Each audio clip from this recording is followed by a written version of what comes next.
Gold, trusted gold buyers. మీరు తాకట్టు పెట్టిన బంగారాన్ని విడిపించి ఈ రోజు ఉన్న మార్కెట్ ధరకు కొనబడను.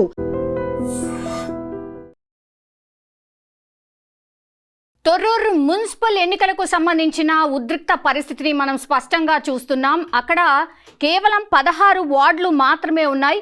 సో 16 వార్డులకు మ్యాజిక్ ఫిగర్ ఎంత అన్నప్పుడు 10 ఉంటే మ్యాజిక్ ఫిగర్కి చేరుకున్నటువంటి లెక్క. సో తొర్రూరులో 16 వార్డులకు గాను కాంగ్రెస్ దక్కించుకుంది.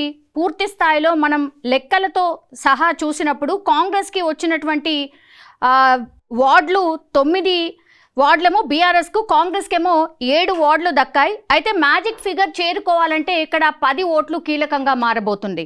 సో ఇక్కడ ఏంటంటే ఎక్స్ ఆఫీషియో ఓట్లు, అంటే అటు ఎమ్మెల్యే కానీ ఎంపీ కానీ ఓటు వేసిన అవకాశం ఉంటుంది కాబట్టి ఆ సంఖ్యాబలం చూస్తే గనక 9కి చేరుకుంటుంది. సో దీంతో 2 పార్టీల మధ్య తీవ్ర ఉద్రిక్తత పరిస్థితి ఏర్పడింది. కేవలం 1 ఓటు దూరంలోనే 2 పార్టీలు ఉండడంతో ఇప్పుడు బీఆర్ఎస్ వర్సెస్ కాంగ్రెస్గా పరిస్థితి మారిపోయింది.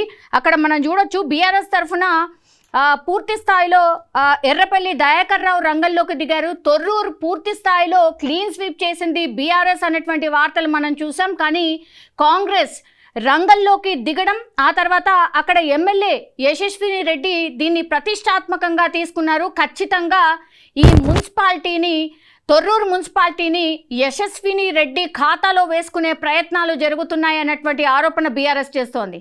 సంఖ్యాబలం మాకే ఉంది, మాకే దక్కుతుంది మున్సిపాలిటీ అనేటువంటిది బీఆర్ఎస్ వాళ్ళు కూడా దీన్ని ఎట్లా దక్కించుకోవాలి అనే ప్రయత్నంలో ఇప్పుడు బీఆర్ఎస్ కనిపిస్తోంది. దీంతో 2 శ్రేణుల మధ్య పూర్తి స్థాయిలో ఒక ఫైట్ నడుస్తోంది. మనం చూడొచ్చు ఇరువురు కార్యకర్తలు కూడా కొట్టుకునే వరకు వెళ్ళారు.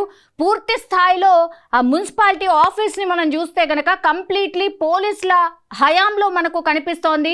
తొర్రూరులో ఒక ఉద్రిక్త వాతావరణం అయితే స్పష్టంగా మనకు కనిపిస్తోంది.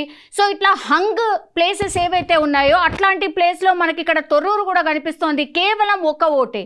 అందుకని వీళ్ళు బీఆర్ఎస్కి సంబంధించిన వాళ్ళను లాక్కునే ప్రయత్నం కాంగ్రెస్ చేస్తోంది అని బీఆర్ఎస్ పెద్ద ఎత్తున ఆరోపణ చేస్తోంది.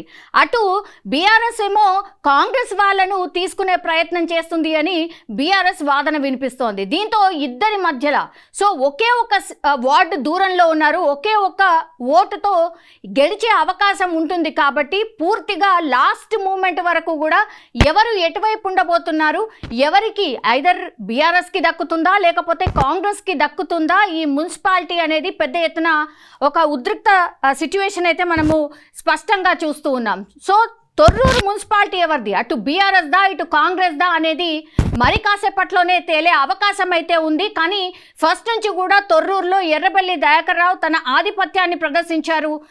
యశస్విని రెడ్డికి అతిపెద్ద దెబ్బ అనేటువంటిది మొన్న 2 రోజుల నుంచి కూడా మనం చూస్తూ ఉన్నాం.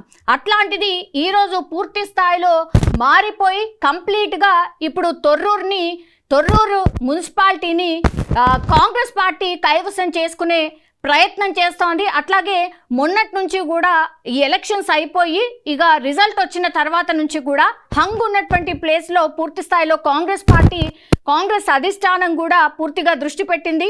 మొన్న సుదీర్ఘంగా ఒక రివ్యూ మీటింగ్ జరిగింది సీఎం రేవంత్ రెడ్డి సమక్షంలో.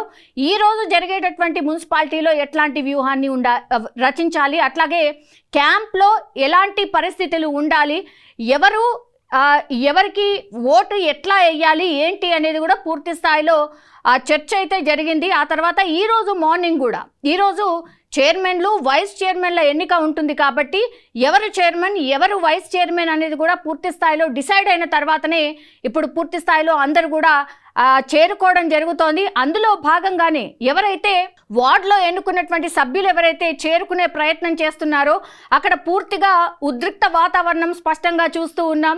సో తొర్రూరులో ఒక ఉద్రిక్త వాతావరణం అయితే కనిపిస్తోంది. ఇప్పుడు తొర్రూరు మున్సిపాలిటీ ఎవరి ఖాతాలో పడబోతోంది అనేది కూడా పూర్తిగా ఉత్కంఠగా మారిపోయిన పరిస్థితిని మనం చూస్తూ ఉన్నాం.